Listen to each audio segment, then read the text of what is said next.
Another Adepticon preview event has come and gone, and once again we have more information on additional spearheads that you'll be able to use in your games of Age of Sigmar.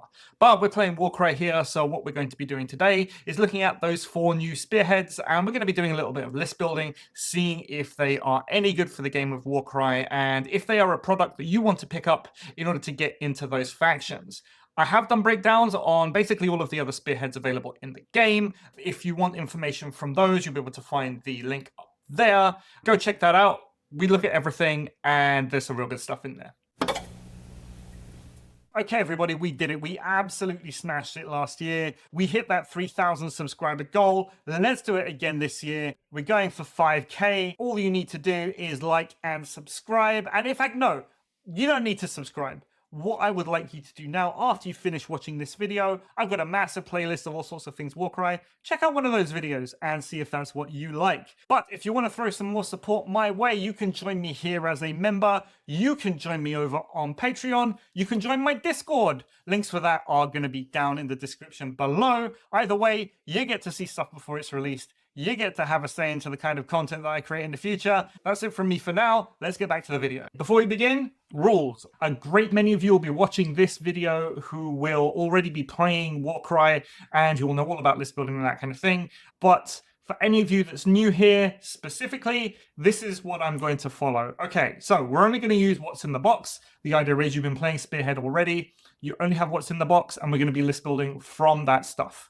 There's also going to be no counts as models. We're just going to be taking the models as they come. Alternative builds are allowed. Depending on the Spearhead rules themselves, you may be able to build, for example, the Seraphon Lord on Carnosaur, or you might be able to build it as the Skink Priest on Troglodyte. So if you don't have those models, if you built it one way, I'm going to be offering you lists for the other way you can build it, or if you have any parts left over, you'll be able to build those other models. Those models are going to be allowed in this. We are going to be as close to 1,000 points as possible. Sometimes the points just don't add up when we're doing things. We might end up at 920 points, we might end up at 950 points, but these will be lists that I would be looking to bring if I just had those models available to me. On top of that, we're going to be taking base Warcry rules, so we're not going to be looking at allies unless there are stuff in the box that allows you to take those allies. We're not going to be looking at thralls for the same reason, and we are not going to be looking at divine blessings. Okay, so to start with, we are going to be looking at the new Cities of Sigmar Fusel Platoon. In that box, you're going to get the Fusel Major on Ogre Warhulk.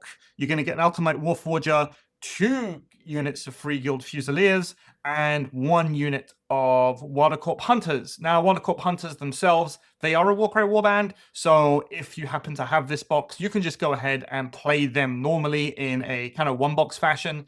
If you are going to do that, I would heavily suggest that you build your scouts with twin hatchets. I would heavily suggest that you build your Trailblazer with twin crossbows, build your Arbalister, build your dogs, build a Dog Lord, the Dog Lord with axe and dog, and generally you're going to have a decent enough time. Watercorp Hunters are a good enough warband, and they're a lot of fun to play, so that's something I would wholeheartedly recommend.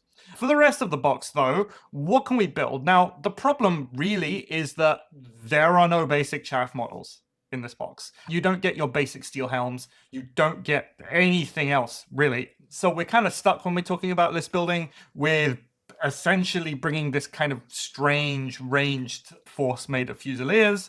That does mean that you can get a 7-man warband on the table, so it's not excessively small. It just doesn't have the numbers that you would otherwise want. We're going to go with the Major on Ogre Warhulk, because if you have the Ogre, you might as well use it. There's a lot of synergy there between the rune marks that the Ogre Warhulk has and the Cities of Sigmar reaction, which is basically going to give their guys a whole bunch of extra stats and enable them to reflect damage back from melee and even from ranged combat. So that's pretty good. It's also a nice big anchor piece that you might want to use. Then we're going to take a whole bunch of Fusiliers and the Fusel Sergeant, simply because that's the way the points kind of worked out. Free Guild Fusiliers, they're okay. They are, as a ranged piece, I wouldn't necessarily want to take more than perhaps 2 of them, maybe even 3 of them. I definitely wouldn't want to be making a whole warband of them, but the Fusiliers themselves, they do have that 15-inch range. They do have a 2/4/2/4 damage profile, which is decidedly okay. They also have toughness 5, which is nice, and they got the 10 wounds. The toughness 5 is going to synergize very nicely with their reaction, giving them +1 toughness, allowing them to reflect back stuff. So it's okay. It's going to be a very static list, but that just happens to be what you get in the box. This is not one of the boxes that I would necessarily recommend. I wouldn't even recommend the other Age of Sigmar box, because I think apart from the steel helms, you get a lot of superfluous stuff that you might not necessarily want to use. So if you want to collect Wildercorp Hunters, I would just say go and get the Wildercorp Hunters box. That's still on sale. You can still get that. If you wanted to collect Cities of Sigmar, maybe there's something here for you. If you wanted 2 warbands out of this, you buy this box, you buy a box of steel helms, and you buy the command set. That might be something for you, but this box by itself isn't really going to do it in terms of Warcry warband. Next up, we have Seraphon. Seraphon get the Sunblood Prowlers. Again, we're mashing together Warcry warbands, Underworlds warbands, all sorts of things now, Games Workshop, so that kind of is what it is. In this box, you're going to get 10 Saurus Warriors, you're going to get Spawn of Chotek, Hunters of Huanchi, and the Jaws of Itzal. So again, you could build Hunters of Huanchi by themselves. Historically speaking, Hunters of Huanchi need allies to go with their speed and to go with their kind of general slippery nature.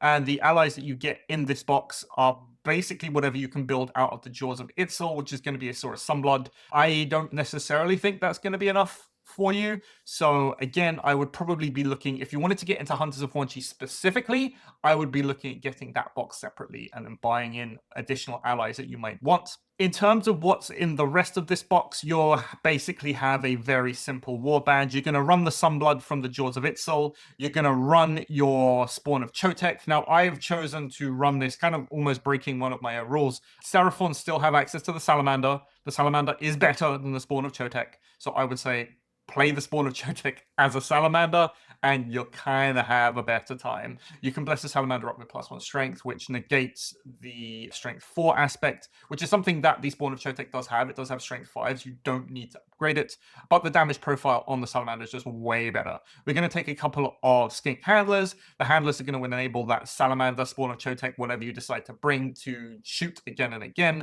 So you get a couple of free extra shots off on doubles, which is very nice. Whole bunch of Saurus Warriors with Cenobite clubs. Warriors are fantastic. They are, in my opinion, one of the most solid, I say chaff, they're not really chaff because they're 85 points, one of the most solid chaff units in the game. They do all have access to Tearing Bite, so they do get the ability to just really punch super high if they really need to. So that's really nice about them. The Sunblood is just a solid all-round melee character, right? Toughness 5, 25 wounds, decent damage profile, that's pretty good. I had some additional points in here, so I decided to add in the Chameleon Skink Alpha with Moonstone Club from the Hunters of Huanchi. The reason for that is the Alpha with Moonstone Club gets access to the Hurl Bolus triple, which, while it's not the best net or like disruption ability in the game, when it works, it's potentially devastating. Being able to strip away 1 point of action economy from your opponent, especially on key models, is really, really powerful. You point at your opponent's model that's not in combat, you make that thing -1 AP, and then suddenly, if it has to move somewhere to fight, unless your opponent is going to have additional action economy and pushing it around the place and getting it to additional stuff, that model's basically out the game for that turn. So I like it. I think it's pretty cool. It still does have the slippery reaction, so you can kind of push it into things, get your opponent to attack you, then run away, doing a little bit more wasting of action economy. So it's okay, I think, this warband. If you wanted to start specifically Seraphon, and you wanted 2 warbands, one of which being Hunters of Huanchi, then I think this is a decent enough start. However, if you were just looking at Seraphon, I think the other Spearhead, the one with the Ogor and the basic Saurus Warriors in it, I think that's a lot better. You do get Ogor, which you generally want to be able to use. This one's okay. It's not as bad as the Age of Sigmar Spearhead, but this one is fine. Talking about pretty bad Spearheads, for Warcry at least, the Mortizan Elite from Ossiarch Bonereapers. You're going to get 2 Morghast Archai, you're going to get 3 Immortus Guard, 3 Necropolis Stalkers, and a Mortizan Ossiffector, just a reminder, the Mortizan Ossiffector is the fighter who enables your Morghast Harbingers or your Archai. It's basically any Ossiarch Bonereaper unit with the Fly Room mark to get a whole bunch of extra attacks. It runs kind of like a Brugit for destruction, but that's basically what it does. So if you're going to bring that, and that is going to be the only hero in this list, then you kind of want to bring either a Harbinger or an Archai with you. The reason why I have chosen this kind of mix of Harbinger, Stalker with Blades, Stalker with Falchions, is that the points really don't add up all too well. This was the only way. I mean, there's a couple of ways to get 5 guys out of this list, but this was the way I kind of chose. If it were up to me, I would have taken the Harbinger with Halberd because I think it's a better profile for it. But yeah, that's what we're going for. We're going to have a Harbinger with Spirit Swords, 2 Stalkers with Spirit Blades, and then a Stalker with Dread Falchions. For the purpose of Spearhead, it doesn't matter if you give them Blades or Falchions. I think it's the same with Age of Sigmar. Actually, they just have one profile. Someone correct me if I'm wrong. But so you can kind of build them any way you want. I wouldn't necessarily be looking at taking a Mortis Guard. I don't think they're good enough, personally, for Ossiarch Bonereapers. But yeah, this is basically what you can build. If you wanted to expand this out and use this as a core of an Ossiarch Bonereaper warband, it's actually really simple because all you really need is the box of their basic guys, and then suddenly you've got everything you want for Ossiarch Bonereapers. Their heroes are historically not all that good, but yeah, there are things you can do with the Ossiffector and the Harbingers. So this box is okay, but playing it as it is, especially if you're playing against other more constructed warbands, I think you'll have a problem. I do think if you're building in a Spearhead versus Spearhead format, yes, they're going to struggle on objective missions, but on treasure missions where they get to go places, pick up treasure, and basically not die because of the ton of wounds that they have, and on kill missions where they just like the damage output is kind of obscene, I think they can do okay. So if you're in that kind of format, I think they're fine. If you are on objective missions, you really have to watch out because they basically don't have the guys. They don't have enough action economy in there to be able to really compete on that setting. Finally, talking about a good Spearhead, this Spearhead is probably up there with the Ironjaw Spearhead in terms of everything that you would want to build an effective and competitive, I'm going to say, Ogor Mawtribes army. So this is the Scrap Glut. You get Hrothgorn's Man Trappers, 12 Gnoblars, a Gnoblar Scrap Launcher, and 8 Iron Guts. The important thing about this is that you cannot use the Scrap Launcher in your, in Warcry, basically. So unless you're playing this in Age of Sigmar, you're going to want to get rid of that Scrap Launcher, sell it on eBay, do whatever you're going to do, recoup some of the cost of that box. The other interesting thing that there is about this is that if you take a look at the Iron Gut Sprue specifically, the Iron Gut Sprue is basically an Ogre Glutton Sprue with additional stuff. So you can make Ogre Gluttons, and you can make the Crusher, the hero from the Ogre Glutton set, out of this box. If you're using it in Age of Sigmar also, you might not want to do that because you want to basically keep the Spearhead as it is. But that's something for you to bear in mind. If you are going to play this only in Warcry, then you can build normal ogres out of this box also. In terms, what would I build though? Well, we know that the Gut Lord is one of the strongest, if probably the strongest hero you can get in Warcry. So I've got a couple of different routes here. I've got a Gutlord build, and you also get Hrothgorn's Man Trappers. So I've got a kind of Man Trapper build. They're both the same size, so that's absolutely fine. They both have extreme damage in terms of, in the first list, double Gutlord and an Iron Guts. And then in the second list, Hrothgorn and 2 Iron Guts. Hrothgorn gets to do that damage at range. Iron Guts or Gutlords or whatever just get to smash people's face in. They got the 5/10 damage profile, so they're really, really good. In both cases, we have a bunch of Gnoblars, and we've got Bushwhacker. Bushwhacker brings some real interesting things to the Ogor Mawtribes player. They do have a real interesting double when they get to put a token down, and it's basically a man trap. It allows you to control parts of the battlefield, and if things move past that man trap, it'll bite onto their legs, do a bunch of damage. So, and he's also really cheap. So Bushwhacker is really great. We're going to be bringing Quiv if we're going to play the Hrothgorn Man Trapper build, and we're just going to be bringing an extra Gnoblar if we're going to be playing double Gutlord build. Quiv has a triple that allows Hrothgorn to make an extra shot. Hrothgorn has an ability where if he kills a guy, he gets to make an extra shot or an extra move.